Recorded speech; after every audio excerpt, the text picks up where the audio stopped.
नमस्कार, मेरा नाम भाऊ तोरसेकर है। मैं मराठी पत्रकार हूँ और हिंदी में वीडियो बना रहा हूँ। मेरी हिंदी उतनी साफ़ सुथरी नहीं है, फिर भी आशा करता हूँ आपको पसंद आएगा वीडियो। दोस्तों, आज मैं बंगाल की राजनीति जो चल रही है उस पर थोड़ा बोलूँगा, क्योंकि आपको मालूम है पिछले 4-6 महीने से बीजेपी जोर शोर से बोल रही थी कि बंगाल में अगली बार हमारी सरकार 200 पार। लेकिन असल में ममता दीदी फिर से पूरी ताकत बढ़ाकर चुनकर आई है, उनकी सरकार बनी है। और बहुत सारे जो तृणमूल के कार्यकर्ता, नेता, एमएलए वगैरह थे बीजेपी में आए हुए, उनकी मनस्थिति दोलायमान हो गई है। मुकुल रॉय जो 4 सालों से बीजेपी में थे, असल में सबसे पहले अगर बंगाल में ममता की साथ छोड़कर बीजेपी में आने वाले कोई होंगे तो वो मुकुल रॉय थे, जो ममता चीफ मिनिस्टर बनी उसके बाद रेलवे मिनिस्टर भी बने थे। और इतना बड़ा ओहदा छोड़कर वो अगर बीजेपी में आते हैं तो वो ममता के लिए बड़ा धक्का था। फिर भी ममता आगे चलती रही और मुकुल रॉय बीजेपी में आकर अपना काम करने लगे। लेकिन आज वही मुकुल रॉय जो 2 मई तक बीजेपी का झंडा लहराते थे, उठकर वापस ममता के पास चले गए और उन्होंने कहा है कि जैसे कि घर वापसी हुई है, अपना ही घर था, बहक गया था, वापस आ गया। और बहुत सारे तृणमूल से बीजेपी में आए हुए नेता वापस ममता के पास जाना चाहते हैं और जाएंगे भी। बात यह है कि वही तो 4 महीने पहले उल्टी गंगा बहती थी। शिवेंदु अधिकारी जो तृणमूल मिनिस्ट्री छोड़कर बीजेपी में आए थे, आज वो बीजेपी में है, उनको अपोजिशन लीडर बनाया गया है। और उसके बाद मुकुल रॉय वापस तृणमूल में चले गए। ये सब जो चल रहा है, तो आपको याद होगा कि जब शुवेंदु अधिकारी और एक एक करके बहुत सारे ममता के साथी जो थे वो पार्टी छोड़कर बीजेपी में जा रहे थे, तब ममता दीदी बहुत गुस्से में आई थी, बिल्कुल गाली गलौज करती थी, इनको कूड़ा कचरा बोलती थी, कुछ भी बोलती थी। लेकिन मुकुल रॉय जब बीजेपी से वापस तृणमूल में चले गए, उसके बाद बीजेपी में कोई तकरार सुनने नहीं आ रही। बीजेपी की सेंट्रल लीडरशिप हो या बंगाल की लीडरशिप हो, उन्होंने मुकुल रॉय के लिए कोई गाली या कुछ अपशब्द इस्तेमाल नहीं किए। तो ये बहुत सारे लोगों को जो बंगाल के बाहर बैठे हैं, बंगाल के, उनको और बीजेपी के समर्थक भी है, उनको अजीब लगता है कि बीजेपी पार्टी छोड़ने वालों के लिए गाली गलौज क्यों नहीं करती। हाँ, छुटपुट घटनाएं कहीं होगी, लेकिन जिस ढंग से गाली गलौज ममता ने किया था शुवेंदु अधिकारी और उनके जो और साथी थे उनके लिए, या कल परसों कांग्रेस से निकलकर जितिन प्रसाद भाजपा में आए, उनको गालियां दी गई, उस ढंग से बीजेपी ने मुकुल रॉय या और जो कुछ पार्टी छोड़कर जा रहे उनके लिए गलत शब्द का इस्तेमाल नहीं किया है। तो बहुत सारे बीजेपी समर्थक है, मोदी भक्त है, उनको ऐसा लगता होगा कि ऐसा क्यों हो रहा है। बीजेपी को चिंता नहीं है कि अपनी पार्टी छोड़कर लोग जा रहे हैं। और अभी अभी तो चुनाव हुआ है, 3 एमएलए से लेकर बीजेपी 77 एमएलए तक पहुंचे है। अगर उसमें से 10-15 निकल जाए तो बीजेपी की ताकत घट जाएगी। तो बीजेपी को डरना चाहिए, गुस्सा होना चाहिए।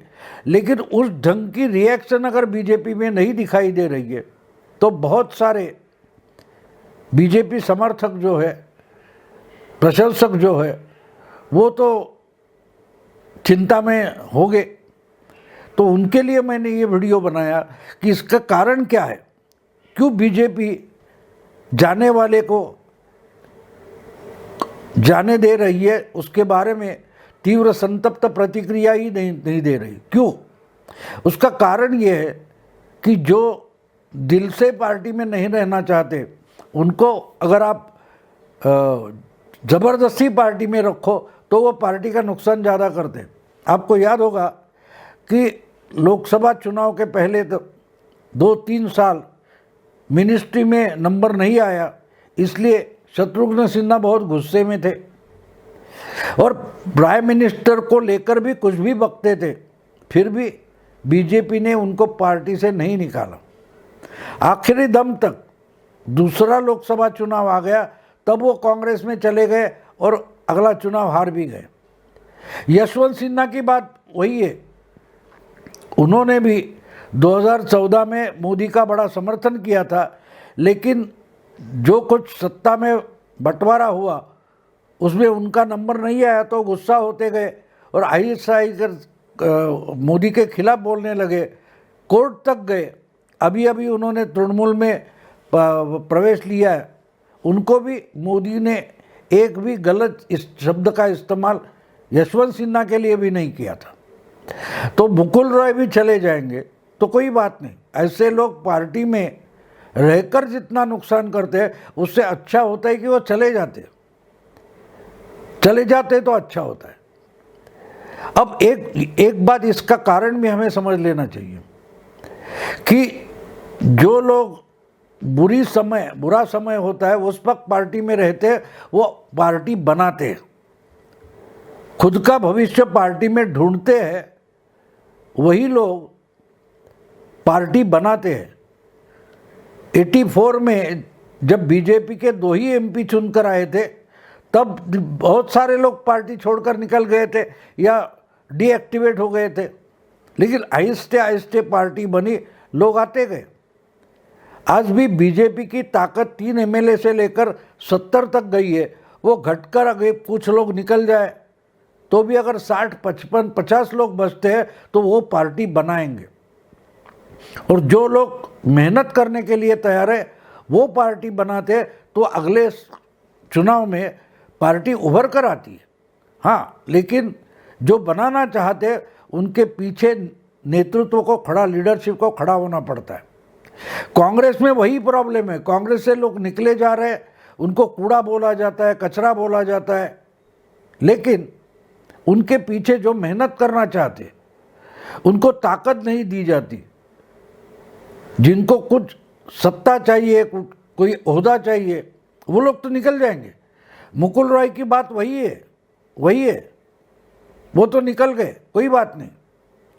लेकिन शुवेंदु अधिकारी जो ममता के साथ लड़े थे और पार्टी आगे चलकर बनी बड़ी हो गई, अगर वो आज बीजेपी में रुकना चाहते हैं और कुछ करना चाहते हैं तो वो बीजेपी की पार्टी बनाएंगे। और बहुत सारे बीजेपी के ओरिजिनल कार्यकर्ता है जो लड़ना चाहते, वो अगर बीजेपी में रुके हैं तो उनको ज़्यादा काम करने की सुविधा होगी, अवसर मिलेगा। और इसलिए बीजेपी इतने सालों से चली हुई पार्टी है, 2 एमपी से लेकर अगर 303 तक पहुंच गई है तो पार्टी बनाने का मतलब अमित शाह हो या नरेंद्र मोदी हो, जेपी नड्डा हो, इन लोगों को अच्छी तरीके से समझता है कि किसके जाने से नुकसान नहीं होता और किसके रहने से फायदा होता है। तो मुकुल रॉय जाने के बाद भी अगर बीजेपी ने कहीं भी गलत शब्द का इस्तेमाल नहीं किया है, इसका कारण ये है, उनको मालूम है कुछ लोग तो जाएंगे, सत्ता जाती है तो निकल जाएंगे, कोई बात नहीं, लेकिन जो रहे हैं वो कितने लड़ने वाले हैं, कितनी मेहनत करेंगे, उस पर पार्टी की लीडरशिप का ध्यान रहेगा। पर्टिकुलरली अमित शाह है, जेपी नड्डा है, इनका ध्यान रहेगा। इसलिए अब जो बोल रहे हैं कि और 13 एमएलए जाएंगे, 17 एमएलए जाएंगे, तो जाने देंगे, जाना चाहिए उनको। दूसरी बात ये होती है कि जब ये पहले से 213 एमएलए तृणमूल में है, उनमें और ये निकल जाएंगे तो इनके लिए सत्ता का बंटवारा ममता के लिए आसान नहीं होता। इनको कहीं ना कहीं फिक्स करना, बिठा देना, फिट करना, ये तो सरदर्द ममता का बनता है, तृणमूल पार्टी का बनेगा। इसलिए ऐसे लोग जो अवसरवादी है वो अगर आपकी सामने वाली पार्टी में चले जाए तो बीजेपी खुश होगी, क्योंकि उनको मालूम है मुकुल राय वहाँ चुप नहीं बैठेंगे। जिस ढंग से उन्होंने बीजेपी के जो पहले से कार्यकर्ता थे, नेता थे, उनसे कंपटीशन की थी, उसी ढंग से मुकुल राय तृणमूल में अभी कंपटीशन करेंगे। जो अभिषेक बैनर्जी है या और कोई नेता है, उनके साथ उनका मनमुटाव शुरू हो जाएगा और उसकी तकलीफ या सरदर्द जो है वो ममता को होने वाला है। तो इसलिए बीजेपी इस पर खुश रहेगी कि तकलीफें ममता की बढ़ेगी, बीजेपी की नहीं बढ़ेगी, क्योंकि बीजेपी में लीडरशिप के लिए कंपटीशन कम हो जाएगी। बहुत सारे चुनाव क्षेत्र ऐसे कि जहां बीजेपी हारी है, लेकिन बीजेपी ने अच्छे वोट मिले हैं बीजेपी को। तो अगले चुनाव तक या अगले लोकसभा चुनाव तक वहां अच्छी तैयारी करने वाले कार्यकर्ता भी खड़े हुए। इस चुनाव का फायदा हमको देखना चाहिए। अगर आप बीजेपी के समर्थक हो तो आप वहां देखिए, ममता भी एक दिन में पार्टी शुरू कर दी और 5-6 साल में सत्ता में नहीं है। 1998 में पार्टी बनी थी और उसके बाद जो शुरू होगा, कितनी कितनी हार होगी, कितनी बार। 98 में उनके 8 एमपी थे, अजीत पंजाब वगैरह उनके साथ थे, लेकिन वो भी साथ छोड़कर निकल गए। लेकिन अकेली ममता लड़ती रही। 2004 में ममता के पास सिर्फ एक वो खुद ही एमपी थी, बाकी एक भी एमपी नहीं बचा था। फिर भी ममता जूझती रही और 2004 से लेकर 2009 और करते करते 2011 में ममता ने बंगाल की विधानसभा जीत ली और उनकी सरकार बनी, वो चीफ मिनिस्टर बनी। तो पार्टी बनती है तो उसमें जो छोटे छोटे कार्यकर्ता होते हैं उनको अगर अवसर चाहिए, तो बड़े नेता अगर निकल जाए तो छोटे मेहनत करने के लिए इच्छुक जो कार्यकर्ता है, नेता है, उनको अवसर मिल जाता है। तो बीजेपी में अगर मुकुल राय वो उनके जैसे जो कुछ अभी अभी आए और वापस जाना चाहते, या पहले से बीजेपी में है फिर भी अभी तृणमूल में जाना चाहते, वो अगर निकल जाए तो वो बीजेपी के लिए अच्छी बात होती है, किसी भी पार्टी के लिए अच्छी बात होती है। इंदिरा जी ने 79 में पार्टी तोड़ी, नई पार्टी बनाई, तो बहुत बड़े सब नेता उनके साथ नहीं आए थे। फिर भी इंदिरा जी ने जो यंग लड़के उनके साथ आ गए, उनको साथ में लिया और पार्टी बनाई। जो पार्टी हम आज देखते हैं वो 79 में बनी हुई है। क्योंकि जो कुछ करना चाहते, कांग्रेस की, राहुल गांधी की हालत ये है कि जो कुछ करना चाहते उनको अवसर नहीं देते राहुल गांधी। और बीजेपी की खासियत यही है कि वो जिनको अवसर चाहिए उनको अवसर देना चाहती है। तो बंगाल ये बीजेपी के लिए अवसर देने की जगह है और यहाँ शायद आगे चलकर पार्टी बड़ी हो जाएगी।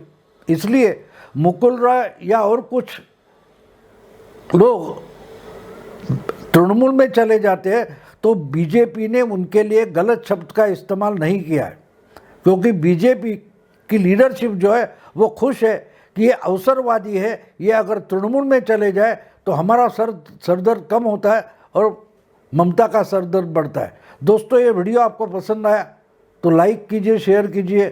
प्रतिपक्ष इसी ढंग से राजनीति समझाने की, सिखाने की कोशिश करता है, उसको सब्सक्राइब कीजिए। नमस्कार।